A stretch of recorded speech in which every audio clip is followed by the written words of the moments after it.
Hello and welcome to this week's edition of Double Down, the live online news and affairs programme that puts people first. It's Thursday the 25th of March 2021. We're broadcasting live from Dundalk in Dublin and I'm your host Finbar Markey. Thanks for tuning in to this week's show, folks. I hope that we find you well this evening. We've had a pretty nice week, no severe weather. On tonight's show, as a follow-up to our interview with Donegal Independent TD Thomas Pringle, we're going to discuss in greater detail the precarious position of the Irish fishing industry, especially post-Brexit, and maybe some glimmer of hope that there may be a strong pushback to the decimation of the Irish fishing industry over the last few years. We'll be joined by Rory Murray, a fisherman from Killybegs, who is at the centre of the industry in Donegal and who is calling for a pushback. Before we're joined by Rory, let's look at some of the news that you won't see on TV this week. In Ireland, it's been revealed that the Department of Health has been compiling secret dossiers on children with autism that have been involved in possible legal actions against the state, even when those legal cases have become dormant in the past. The information has been revealed through an RTE investigation, and it reveals the lengths that the state will go to secure legal successes against its own citizens that it has wronged. The dossiers contain private health information from private practitioners, and the parents of the children were not aware that the information was being collected to develop legal strategies for the state. Other agencies, including agencies such as the HSC and the Department of Education, amongst others, have been involved in this scandal. The practice may have been, if not must have been, widespread and beyond cases involving autism. But will we ever know? Also in Ireland, the government has fast-tracked the Residential Tenancy Amendment Bill 2021 into the houses of the Oireachtas by bypassing pre-legislative scrutiny that would see the bills both published and scrutinised by NGOs and concerned parties. The Dáil Committee on Housing had to take a vote on this issue, but bypassing scrutiny won the vote 7-6, with government parties carrying the vote. Section 2 of this bill removes the moratorium on evictions due to the pandemic, and this has worried all opposition parties and civil interest groups. Currently, the bill remains a secret, with only an explanation of the bill being presented to the Housing Committee over the last week, but the bill has not been published yet. The cost of renting a home in Ireland has risen by 2.7% in 2020, or €1,256 per month at the moment. This is according to the RTB. The RTB's latest index shows that for October to December period of 2020, Dublin was the county with the highest standard rent at €1,745 per month. Rent increases combined with tax increases, PUP repayments, VAT rises, and fallout from the pandemic is creating an economic and a social boiling pot, and there seems to be little appetite within the ruling Irish regime to cushion the people from the coming economic onslaught. Protests in the UK have turned violent. In Bristol, in the UK, over the weekend, violent protests occurred in what described as heavy-handed police tactics during peaceful Kill the Bill demonstrations. Kill the Bill is a campaign to stop the introduction of new laws that essentially give the police the authority to outlaw any protests that may be considered a nuisance. Campaign supporters such as Tom Anderson of the Canary said after the rioting around Bristol's biggest police station, I quote, "The fight against the police crime and sentencing and courts bill has started, and people are ready to struggle against it tooth and nail." On Sunday the 21st of March, thousands of people from around the UK joined Kill the Bill demonstrations not only in Bristol, but in towns, villages and cities right across Britain. Organisers have promised that last week's actions were the beginning of the campaign. In more international news and intercontinental news, Russian oil sales to the United States have boomed over the last 2 years, with the US importing more Russian oil and petroleum last year than ever before. This is despite a US-EU-UK campaign against Russian interests and embargoes on Russia as well, and recent direct attacks by President Biden on President Putin. It is thought that US embargoes against Venezuela and OPEC cartel production manipulation has forced the US to become more dependent on Russian oil supplies, with Russia now America's third biggest supplier. In European news, the Irish MEP Claire Daly has voted against the introduction of the EU Digital Green Card. otherwise known as the COVID passport. In a tweet from earlier today, Claire Daly said, quote, "I voted against the EU Commission's request to treat the digital green certificate as an urgency. It's wrong to rush through without proper scrutiny something with huge fundamental rights issues." Unfortunately, it still passed 468 votes to 203. And finally, in breaking news, reports are coming in that, but are as yet unconfirmed, that Iran has attacked an Israeli ship called the Lari within the Persian Gulf. This is according to Israel's news agency N12. As all Israeli news sources must be treated with caution, the news of this attack may also be propaganda preparing an excuse for Israel to attack Iran into the near future. We'll keep a close eye on that story as it develops. That's all the news that you won't see on TV this week, folks. I'm going to turn now to, we had discussed a few weeks ago with independent TD for Donegal, Thomas Pringle, the issue of the slow strangulation of the Irish sea fishing industry. And we got a lot of detail from Thomas, but we were contacted by a number of people in the industry who maybe wanted to add to that and wanted to encourage the development of a campaign to maybe try to revive the Irish fishing industry into the future.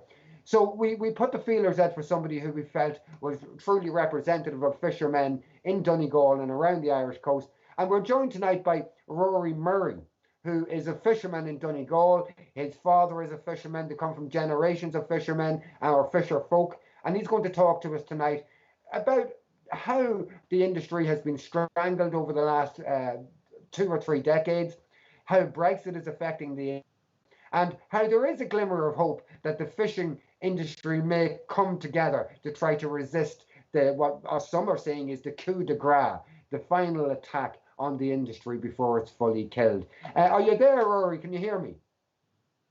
Yeah, I can hear you. Yeah, can you hear me? I can indeed. How are you? Not too bad. And yourself? Not so bad at all. Were you out on the boats over the last few days, or are you in at the moment? Well, we're with the boats at the pier there. We're in with bad weather there, so we came in there last Friday, so we'll probably go away after the weekend again, I would say. Okay. Rory, I described you as someone who's well able to and well versed and well capable of representing and advocating for the Irish fishing industry. Could you maybe give the viewers and myself a wee bit of a bio or a background to your involvement in fishing? Well, I suppose it all started when my father was 15. He came to Killybegs, and he came to Killybegs at 15 from a farming background. He never seen the sea before, and he went away to fish on a high tide, and he came back in on a low tide, and he asked the skipper where all the water went. That's how much he knew, but he's still at it. That's where I got started then. I suppose I was 7 or 8 years of age. I kind of started my father's boat, and then it went from day trips at the Sprat out the back of the point to week-long trips, and then it was summers.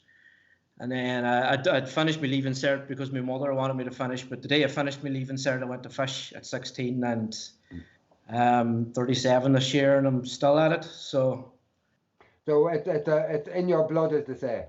Yeah, well, it's in my blood, yeah. And I suppose I'm just trying to get my point across. That's why I agreed to do this. Like yeah.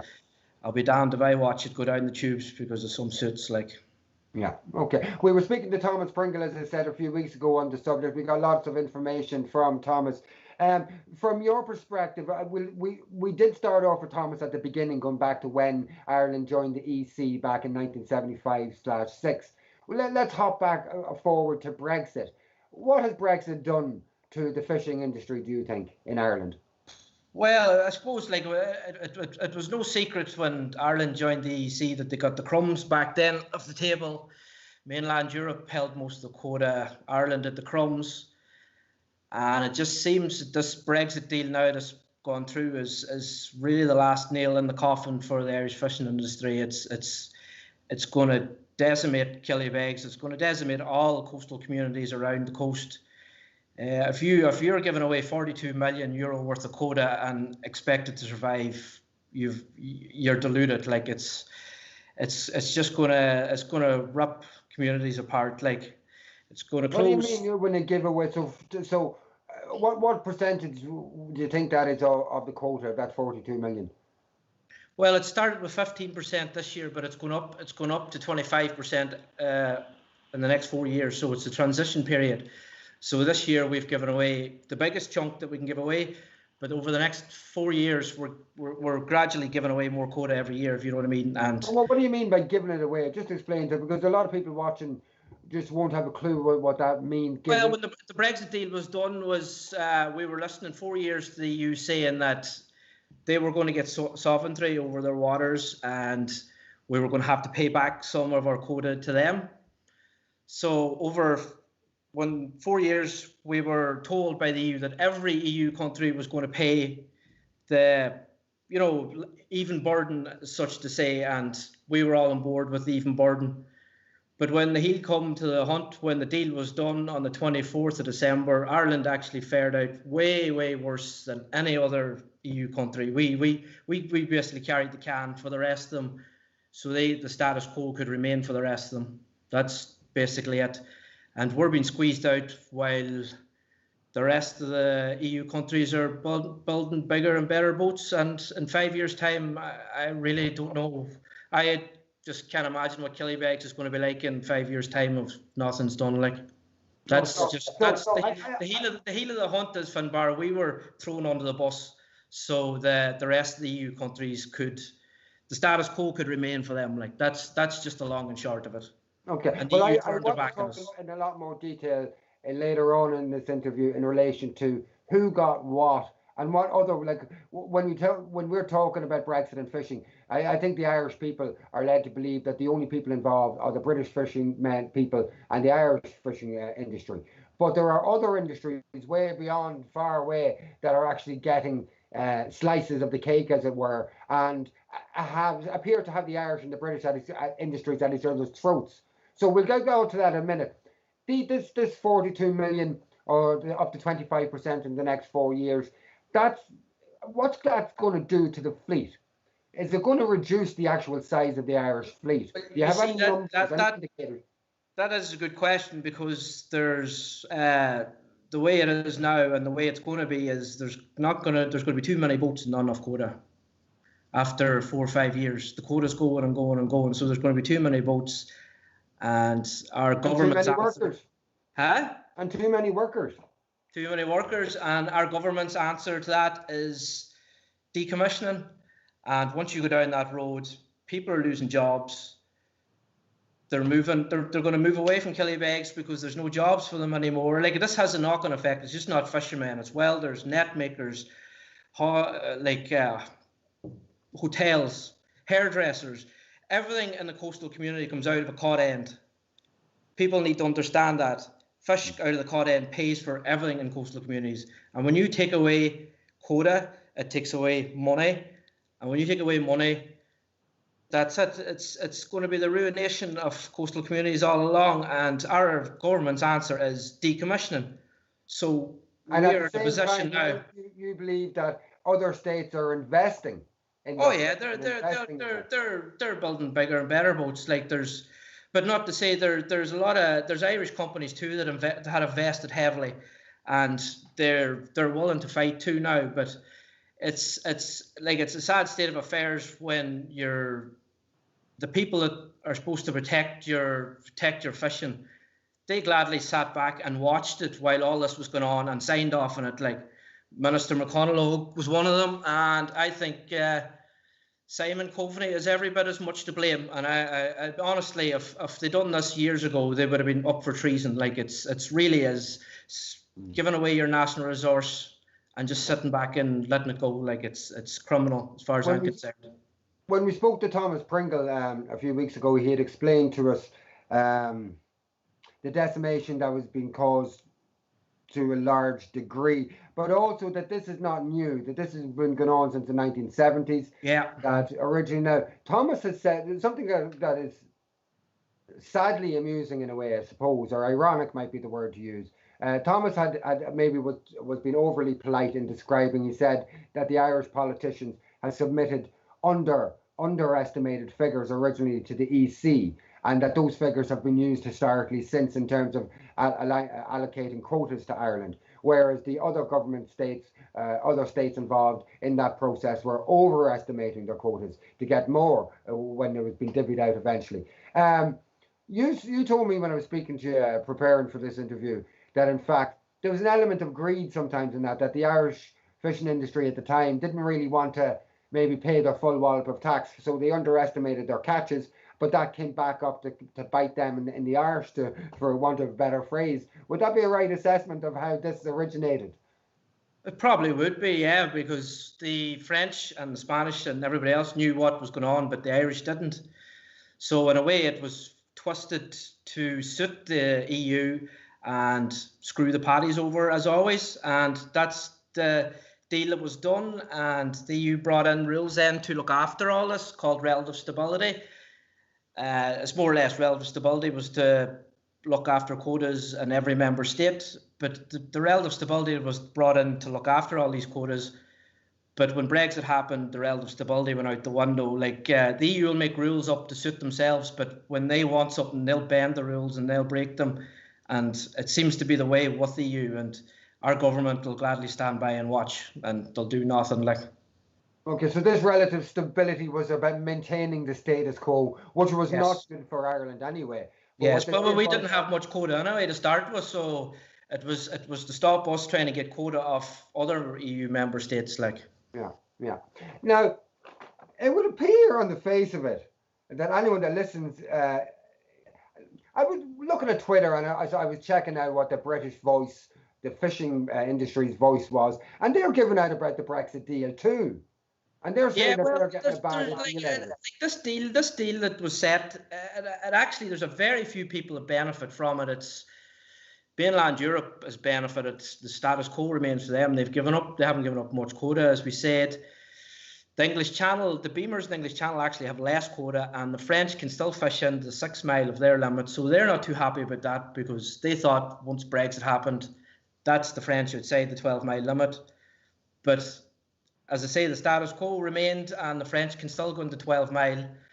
Isle of Man can't sell their shellfish to mainland Europe because there's problem with paperwork, and even there's fish rotting in the back of trailers in the Channel Tunnel because there's 40 or 50 pages of paperwork. Like the EU is not making it easy for the UK. To be honest, it's a bit of a shit show. There's a lot of Scottish boats now. There's a lot of Scottish boats now landing into Denmark because Denmark's part of the EU, and when you land your product into Denmark, there's no paperwork involved with it. But it's not even an EU Britain thing. It's a Ireland EU Britain thing. It's focused on Ireland, is it? Yeah. Well, that's the way it is. Like, but like there's, as I said before, there's very few that have benefited from this deal. Like I have friends, Scottish fishermen, and I've asked them last summer what they were looking for out of this whole deal, and they were looking for their North Sea herring back, and they were looking for more whitefish. And they pretty much got none of that. Like, so they're not happy either. They got more mackerel, but I don't think they got Irish mackerel. Isn't that what they got? Well, they're mackerel that grow and mature and spawn in Irish waters, but they migrate into Scottish waters. And no, but in terms of the quota. Oh yeah, it's Irish mackerel they got. Irish mackerel quota off us. Yeah. So, on the one hand, we would think they should be happy about getting the Irish quota, and we should be peed off about it. But they're unhappy because some of their quotas were given to the Dutch. Yeah, well, it's I'm telling you, this whole deal was have everybody at each other's throats. Is that what this is about?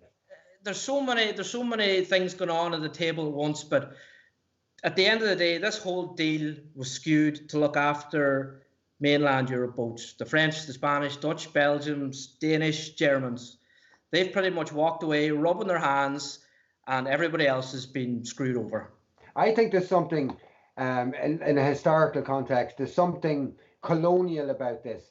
That Ireland, so the Dutch, for instance, they had their own empire. So they've been building a strong economy for the last 500-600 years at least, with the Dutch and East India Empire and things like that. We Irish only started in the 1920s, and all we had was our fishing and a bit of agriculture. And since we joined the EU, that fishing has slowly been taken away from us by those countries that had big colonies that can well afford to rely on other industries that we historically haven't been able to rely on. So I think that makes it a little bit more difficult to swallow. And the idea that in the minds of the public, it's the Irish fishing industry pitted against the UK, the British fishing industry, and British fishermen who get up at the same time of day as you, who go up and get as wet as you and as cold as you, but they appear to be being pitted against each other in some petty games. Well, I would say to a certain extent, but it's like the English and the Irish fishermen we always got on well with the Scotch mackerel men, and we always got on well. There was never no bad words said about it. But they're pissed off too. Like, and it's the deal. I'm telling you, the deal that was done is just to skew. It was just to suit a lot of people on mainland Europe, and Your father told you a story. Let me just dig this out. Your father, if you don't mind me bringing this up, your father told you a story about a couple of years ago off the coast of Waterford, just giving an indication that this might have been prepared for quite a while. Yes, well, it's actually good.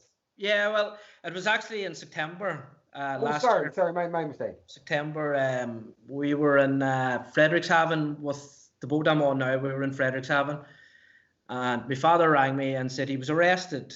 He was fishing. The way they work on his boat is that they're allocated a quota for different areas around Ireland for a month. So when they exhaust one quota in one area, they go to another quota. So they exhausted their quota in the north of Ireland, so they went to fish down off Waterford, as they do every month. And my father was down fishing, and the Navy boarded him and arrested him. And it was kind of sketchy the way he was asking what he was arrested for. And they said he was fishing in an area he shouldn't have been fishing in. And his argument was, but I always fish in this area. Like, there's no paperwork out to say that this area is closed. And it went to court the next day. It was thrown out. It was actually found that the area was open. So he went to sea the next day, and lo and behold, 3 days later, he was arrested again. And he was arrested along with another boat. There was two boats arrested at one time, which was very strange in the one area. And he couldn't figure this out for a long time. But the Navy just didn't want them fishing that area. So he came home anyway. With the boat anyway, and he was still trying to figure this out. And then, lo and behold, when the Brexit deal was done, that area he was fishing, the haddock that wasn't caught, was given to the UK. So it was more or less to hound the Irish boats out of that certain area to reserve the haddock quota to give to the UK for Brexit deal. So you can dress it up any way you want, but like we've had run-ins with the Navy ever since I started fishing, and they'll steam past 20 or 30 Spanish boats, go straight to an Irish boat. Like, it's that's what you're up against. Like. So would it be fair to say that there appears to be concerted attempts to suffocate the Irish fishing industry? Oh yeah, that's without a doubt. That's been going on for years. Like, and ministers, they'll come and go every 3 or 4 years, and there's two in Department of Marine too. I'm not going to mention no names, but we all know who they are, and they have made no secret that they absolutely despise the Irish fishing industry, and they love to see people on their knees. And these two people they make the decisions when it comes to Irish fishing industry, and the minister is only a puppet for them. Okay. So they put the words into his mouth. They tell him what to do. They tell the Navy what to do. And these two people they've come out clear and said that they actually despise the Irish fishing industry, and they would love to see it closed. And that's why they're rubbing their hands now when the thought of decommissioning coming in. So we're going to get no help from them. What's your attitude to? Are they Irish? Can I ask? Yes, they are. Oh yeah, they're full-blown Irish. Yeah. I had a friend that actually. Just be careful what you're saying. I don't want to get sued. I've already been sued for a few different things. So just we won't say any particular names, but you can continue saying what you're saying in general. No, I'm not going to say no names. We all know who they are, but they're a nasty bit of work now. That's all I'll say. I better leave it there before I say too much. Yeah, that's okay. We have the idea over there. Guards will be knocking at my doors, or they will.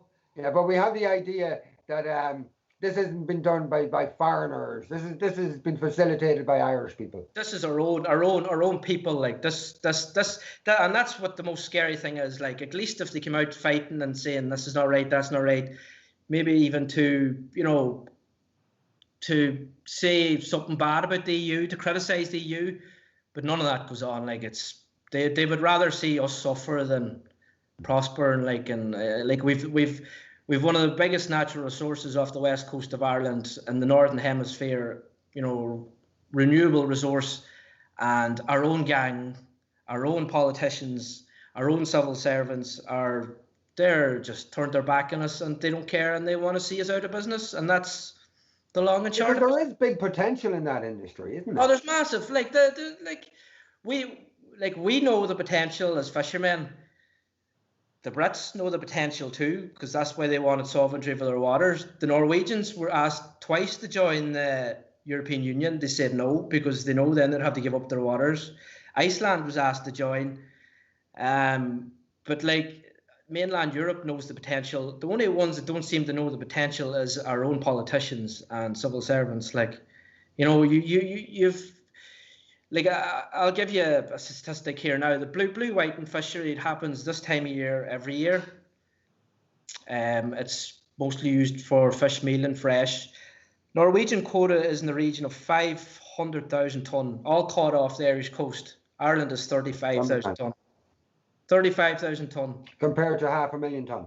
Compared to 500,000 tonne. It's around that. I'm trying to find the figure this last couple of days, but that's the long and short of it. That's the ratios, that's the balances. Yeah, I think the Irish quota over the whole lot works out at about 3 or 4%. So.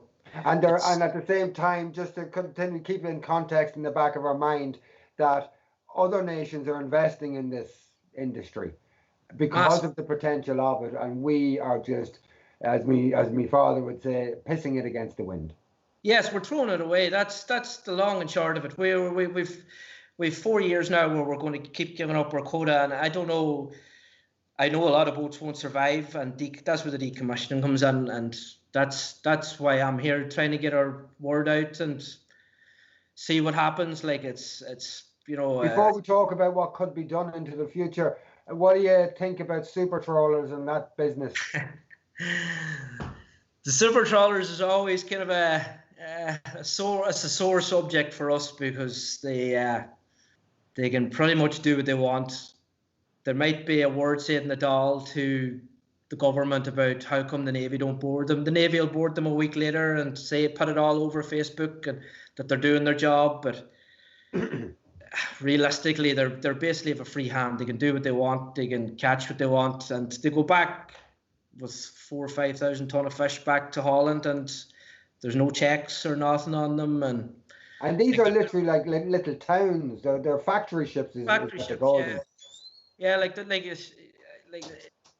They can just basically have a free run. They can do what they want. It's going to be very interesting now in the UK actually, because they're pushing to get surveyors on them, and I would say the Dutch aren't too happy about that at all. But at the end of the day, the Dutch are fishing in UK waters. They've sovereignty now, so whatever the UK say goes. So it'll be interesting to see. But if they put surveyors on them in UK waters, why can't they have surveyors on them in Irish waters? But you did tell me that the Dutch had trying to catch the Irish out, had suggested to the Irish something like that. When the Irish says, "Yeah, let's go." Well, it was suggested years ago that surveyors would go on the Dutch boats, and the Dutch turned around and said, "Oh, well, we'll put them on if the Irish put them on," and the Irish says, "No problem," and the Dutch says, "No," because they thought that we wouldn't want surveyors on. But yeah, obviously, the surveyors will go on them boats last, I would say, because the Dutch rule the fishing when it comes to the EU. They're the top dogs.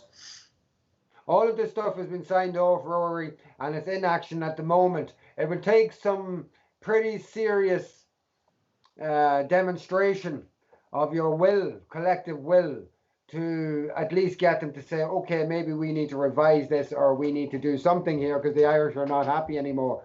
What would that something look like, do you think? I don't want to put you in a corner. The fishing was in with the trade deal when the deal was done. the trade deal was supposed to be signed off in the end of February, but it's actually now the end of April. It's signed off, so it's actually, there is a chance that if something happened before that, at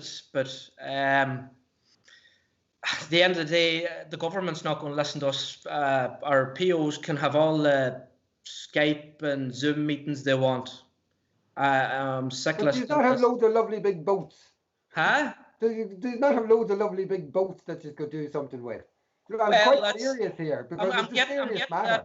I'm getting to that point, Finbar, but I'm here. All I'm hearing is Zoom meetings here, Zoom meetings there. But I think it's personally myself, and I've boys texting me and everything else.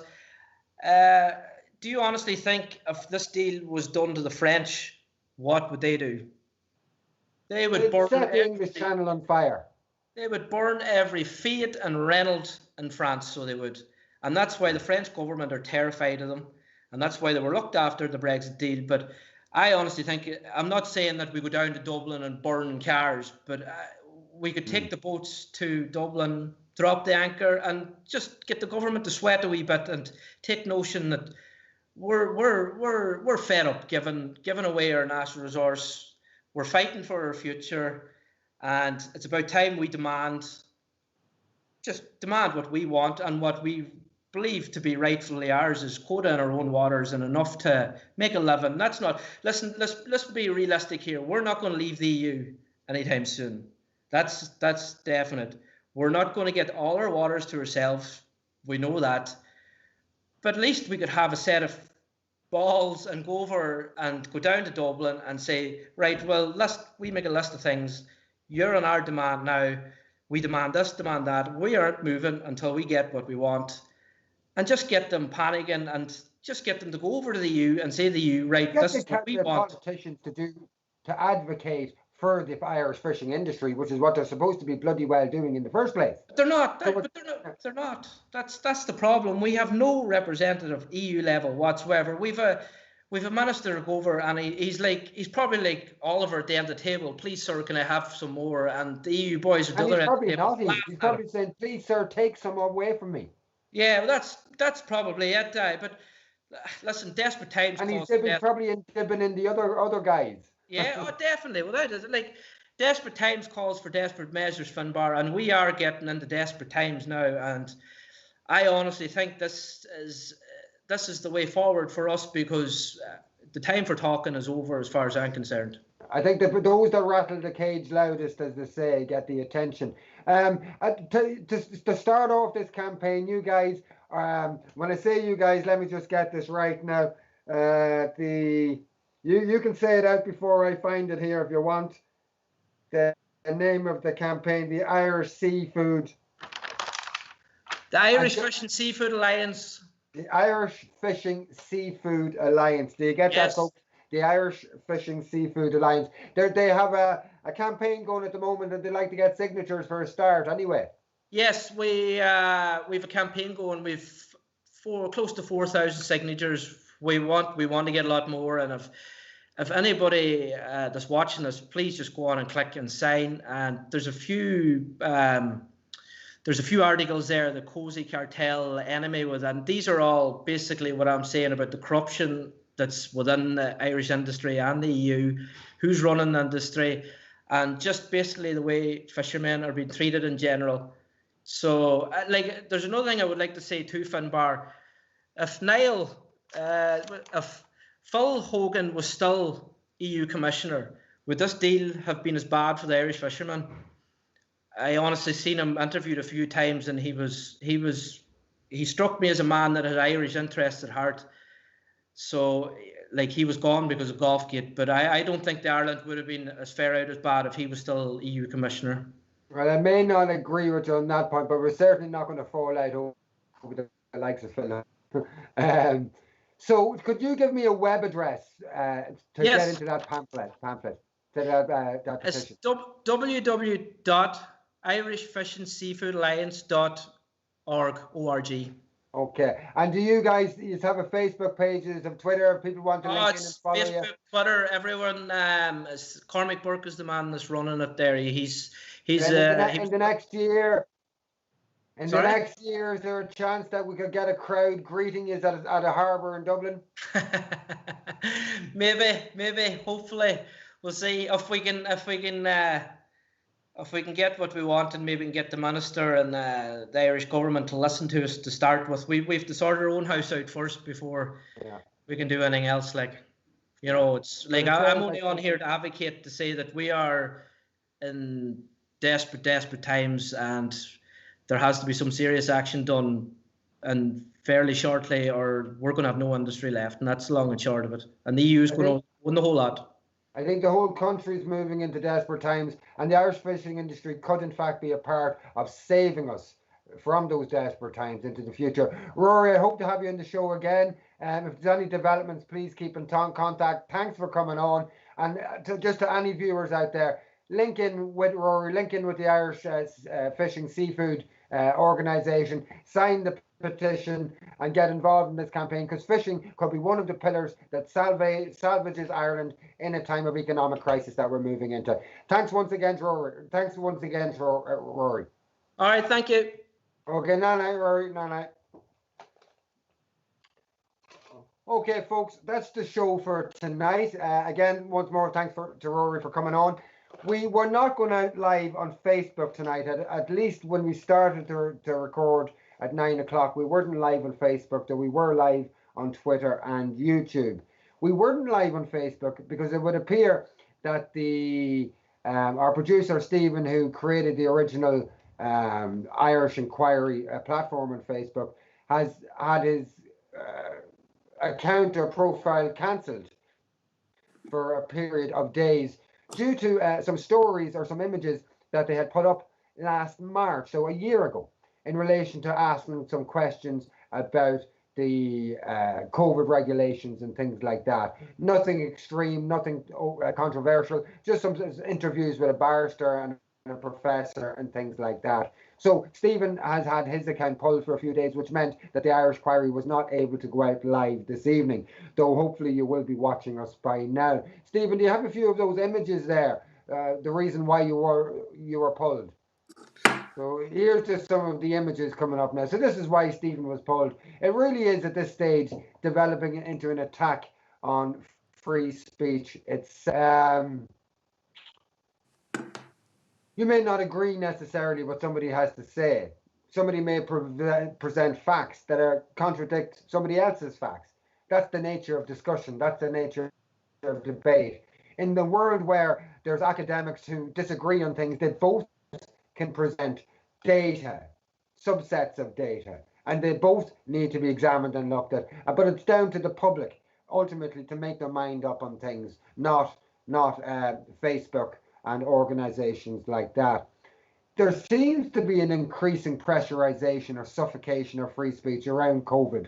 And although it's been put out that it's been done for the public good, and although I personally believe we should wear masks in shops and we should take actions to prevent the spread of a virus, I personally hold those beliefs, I'm getting very concerned that freedom of speech is becoming a serious victim of COVID as well. We have governments now that are introducing bills that are denying people the right to protest, nothing to do with COVID, just using COVID as a curtain behind which to introduce these bills because they thought there'd be no protest, such as the new bill in the UK to empower the police to be able to ban protests on the basis that they might be considered to be a public nuisance. Sure, isn't that the whole point of protest, that they're going to be a public nuisance? In Ireland, we've got a multitude of bills, several bills going through at the moment, which are really not in the public interest at all. And nobody's talking about it because it's been done behind the curtain of COVID as well. So we're in very worrying times, and we have a situation where independent media is under attack. Stephen Kerr, our producer, who was banned by Facebook over the last few days that I just mentioned, he was actually, as a journalist, he's a member of the Journalist Union, was at a COVID demonstration in Dublin on Saturday when he was surrounded by the Gardaí Síochána, who did everything to stop him doing his job as a journalist, to block him from filming, to intimidate him, to make statements about him because they knew that he was going online, and to essentially say live online, the Gardaí essentially said that they were there to damage his character live online. So that's what we're having develop at the moment. And it's really worrying to me because there's a hegemony developing. There's a situation where nobody is allowed to question anything to do with COVID. And it's introducing new rules and new laws that will be applied to other things. I'll give you an example. In the United States, at the time that Donald Trump was taken off Twitter and lots of his followers were taken off Twitter, there was a lot of left-wing groups celebrating this. And one left-wing group went on a number of shows, the WSM, the Worker Socialist Movement, went on a number of shows in the United States, hailing the fact that Donald Trump was taken off air on Twitter and social media. And Jimmy Dore, the comedian, interviewed one of the guys from WSM who was hailing this. And Jimmy Dore made the point, guys, the rules that are being used against the so-called right are now going to be used as well against the so-called left. And the representative of the WSM on the show said, oh no, that's not going to happen. Within a few days, the WSM were also removed from Twitter and other social media as well. So I'm just pretty concerned about the way things are going. I don't know if we're going to be broadcasting next week the way things are going.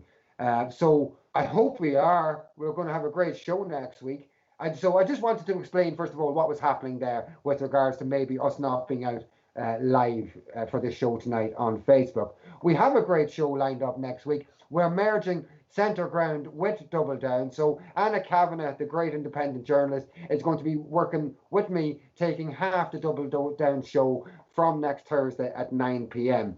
So tune in next Thursday, 9 p.m. for Double Down. We'll be covering lots of subjects. And irrespective of attempts to shut us down, we are going to continue to be fair, to be balanced, and to practice the freedom of speech that we are entitled to. Speak to you next week, folks. Share the show if you can. Be safe in the meantime. Night night.